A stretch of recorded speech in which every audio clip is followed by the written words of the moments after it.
Described by many as a cult, CrossFit has continuously kept growing over the years.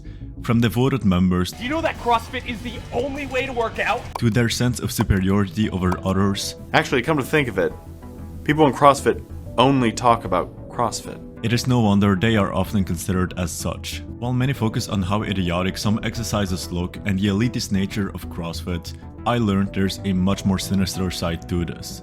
With all the criticism, it made me wonder, is CrossFit really that bad and cult-like? Or is it simply just a facade and misrepresentation of the sport as a whole?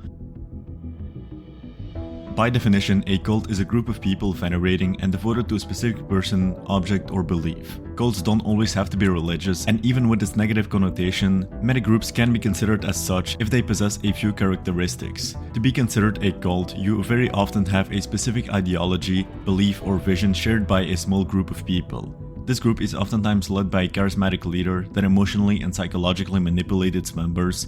This belief they have is often viewed as superior to other ways of doing. They have shared practices and acts and a strong community aspect. And finally, they often have a big promise that this way of living will bring you whatever it is you want in life. There's a lot of psychology behind cults and their creation. CrossFit has often been made fun of for its cultish side over the years because of how striking some similarities are. CrossFit was initially created by Greg Glassman, who saw traditional fitness like bodybuilding and endurance sports as non-optimal, and sought to create the optimal form of fitness. Now, we from the outset wanted a program here that would protect you, prepare you for unknown and unknowable.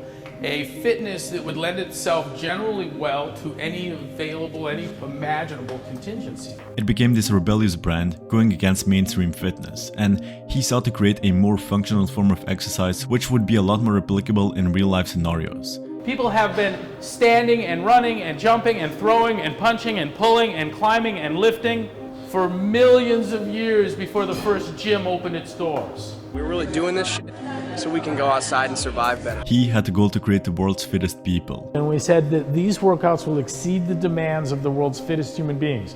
That these workouts, applying yourself 100% day in, day out, will tear you up. I don't care who you are. They will win, you will lose. That's what that represents. This initial pitch attracted many people into the sport, and many believed in CrossFit's vision. This is when similarities start to appear. A cult was defined as a specific belief or vision shared by a small group of people. CrossFit started out as a vision going against mainstream fitness to create the ultimate form of fitness. What's this shit? Anyone ever done that on a job site? Is it essential to raising children? And that vision was shared by a community of people. Greg Glassman was able to convince and spread that vision to those early adopters, so I guess we can call him a charismatic leader. The people who followed that vision saw it as superior to other forms of fitness because of that functional aspect. We're really doing this shit so we can go outside and survive better. They had shared forms of exercise and dieting, and a very strong sense of community bonded by this shared vision. It's also a community of people that really enjoy each other's company and see workouts and your involvement with one another is a social phenomenon, and rather than something to do with headphones, lone wolf keeping to yourself in a gym on a treadmill at low intensity. And finally, if you train CrossFit and get on a paleo diet, you'll achieve optimal fitness. Meat and vegetables, nuts and seeds, some fruit, little starch, no sugar, and constantly very high intensity functional movement will make you a very different, better person. That is a big promise. By the definition of a cult, CrossFit could already be considered as one, but this isn't the only resemblance people see. Many often point to how CrossFit not just becomes a sport, but people's whole identity. Hi, sorry, we do CrossFit. We do CrossFit, yeah. How people start CrossFit don't seem to shut up about it. Unlike in a cult, in CrossFit, you don't always talk about CrossFit and try and recruit new members. Actually, come to think of it, people in CrossFit only talk about CrossFit. And also have an incessant need to share it on social media. 1 photo to Instagram, 2 photos to Instagram. Can you give me 3 photos to Instagram? Hey, but seriously, Derek, come take a selfie of my blisters and my shins. Facebook's gonna think I'm so cool. Can't you guys just exercise without showing off? Nope, Facebook, tweeted, Reddited. Remember that. First rule of CrossFit, always talk about CrossFit. This may come from this sense of superiority and the strong belief in a singular vision. Similar to vegans who talk about being a vegan. It is this sense of being better and superior and wanting people to know that. It kind of boosts our ego. People also tend to mention other cultish attributes. For example, some CrossFitters almost worshipping the sport or try to recruit new members. And we're here to talk about CrossFit. Besides, some talk about the expensive prices of CrossFit boxes whilst not bringing much more than a normal gym outside of a stronger community aspect. Call, you have to give them tons of your money, not in CrossFit. I mean, the memberships are like $200 a month, but that's for like cleaning and stuff. All right, Mr. Wida, looks like your monthly membership comes to $180. Combine all these factors and we may start to understand why people often compare CrossFit to a cult. But although many call it a cult, it's still a minority that's actually like this. Due to social media, it's often the extreme cases that are shown, which can heavily score perception of what is actually happening. But regardless, there still are some problems that can arise with it. The biggest issues come from this sense of superiority over other forms of fitness. Due to this, many take the sport too seriously, and with a competitive environment like this, where speed is important, there's often form breakdown and many end up injured, hence why we see so many CrossFit fail videos. There's also a danger for what's called groupthink, which is when the desire for group consensus overrides people's common sense. People avoid presenting alternatives and don't want to go into a different direction than everyone else. In CrossFit there are two unofficial mascots presented.